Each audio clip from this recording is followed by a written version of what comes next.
The procedure we're showing today is a Lapidus bunionectomy with internal fixation with a plate and one screw.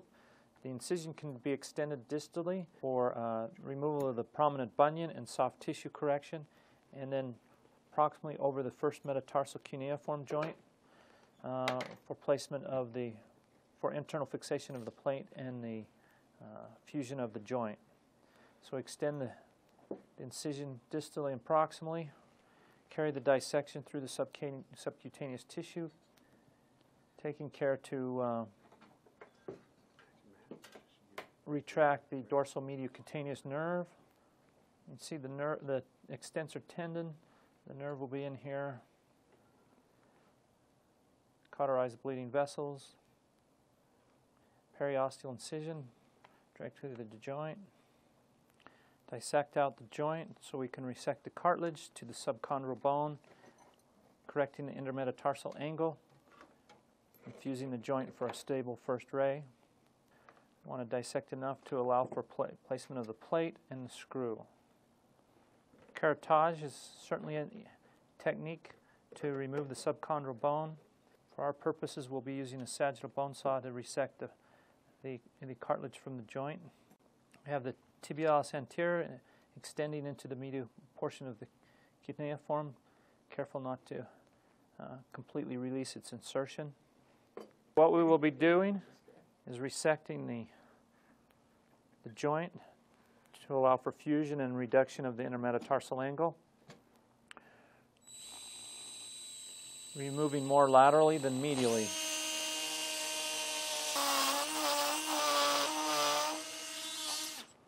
Making sure we remove the condyles plantar laterally of the joint. Soft tissues sometimes have to be released. Once one side's been removed, usually the distal portion of the joint is easier to get out.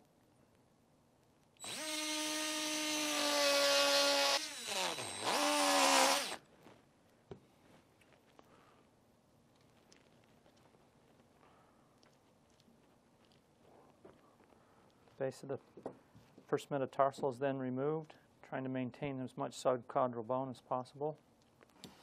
Reduction of the first cuneiform can be performed. Subchondral drilling of the cancellous bone can also be performed to help reduce the joint. Reciprocal planing.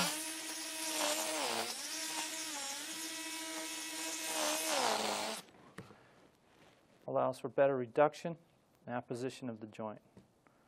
Temporary fixation with 062K wire is then completed, holding the joint in a reduced position with the IM angle closed. Placing the K-wire for temporary fixation is dorsal medial, out of the way of the guide wire for the 4-0 cannulated screw.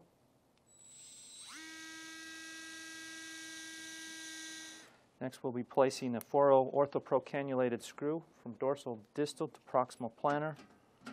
Placing the guide wire over the dorsal aspect of the first metatarsal and capturing the plantar medial condyle of the medial cuneiform, attempting to capture 2 cortices across the bone.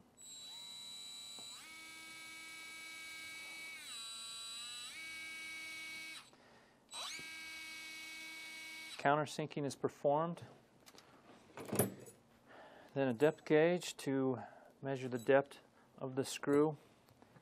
This is done with fluoroscopy to ensure that the placement of the screw is directly centered over the joint and from dorsal, distal to proximal plantar, terminating in the dorsal medial proximal portion of the medial cuneiform.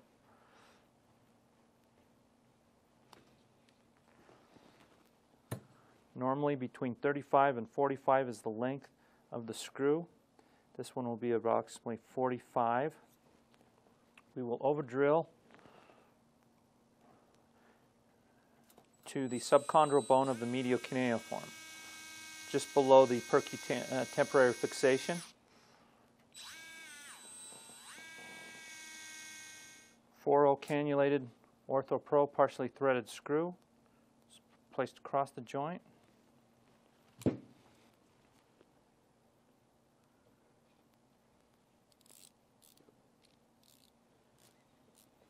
at the same time holding the joint compressed and the foot reduced in a corrected position. Excellent compression. K-wires are removed. Next step will be to contour a plate to the lateral side of the foot, creating a rigid construct for excellent internal fixation of a Lapidus bunionectomy. Slight transposition of the first metatarsal on the cuneiform to allow for plantar flexion of the first ray.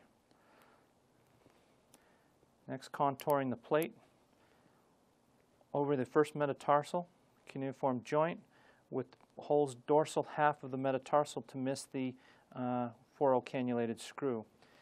We have shorter and longer plates allowing for the size of the foot. Crossing the joint with the glide hole to allow for compression. We will then drill for our compression screws. Okay. The gliding screw will be able to glide beneath the foro-cannulated screw and will not hinder compression.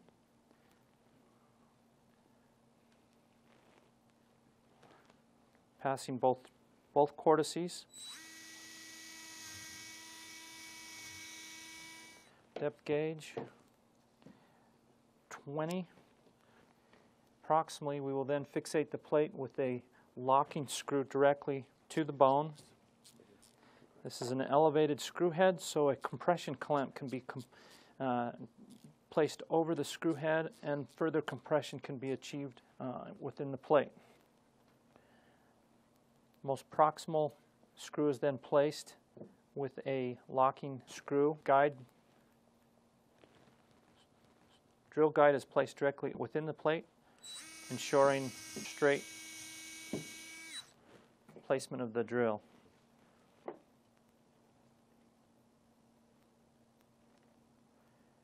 "24".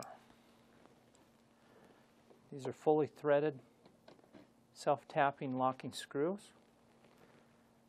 The screwdriver actually press fits into the screw head.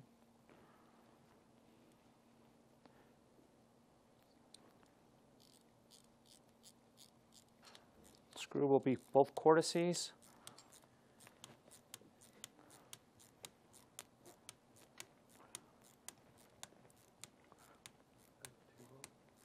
The K-wires can then be removed, and a second compression screw will be placed directly near the joint, and compression of the joint will be performed. Okay. We put the drill guide on the most proximal portion of the joint, ensuring correct placement of the drill.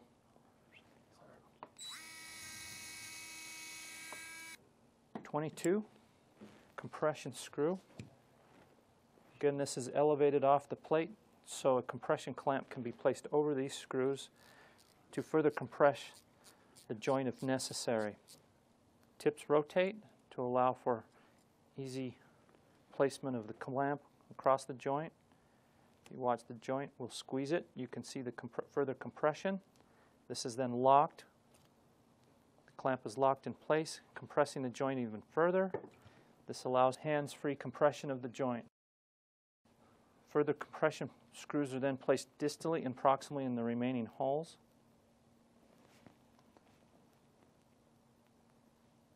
There we go.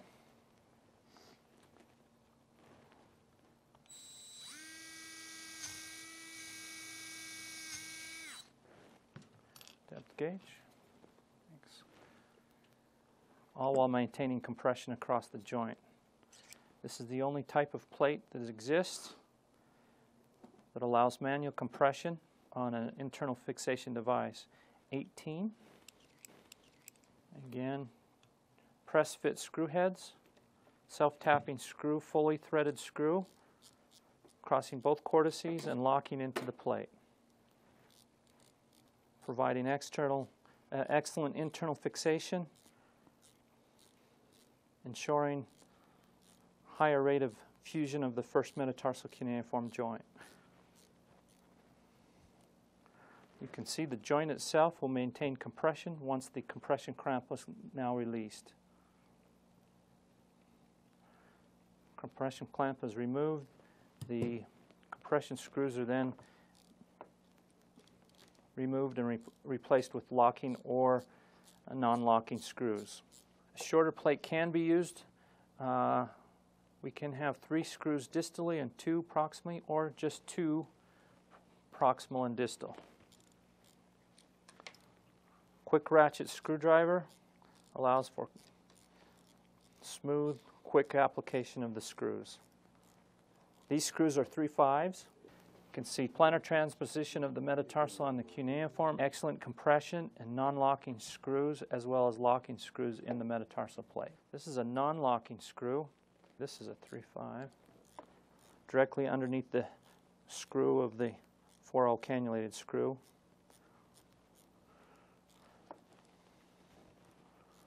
Allowing for plate and compression screw across the fusion site.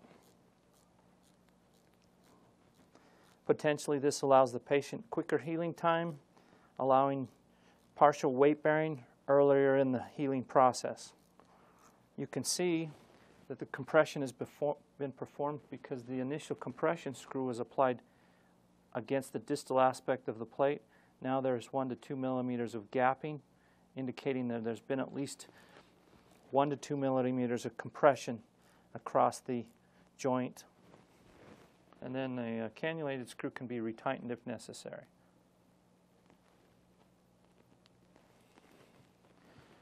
Layered wound closure. Non-irritating plate, well conformed to the medial side of the foot.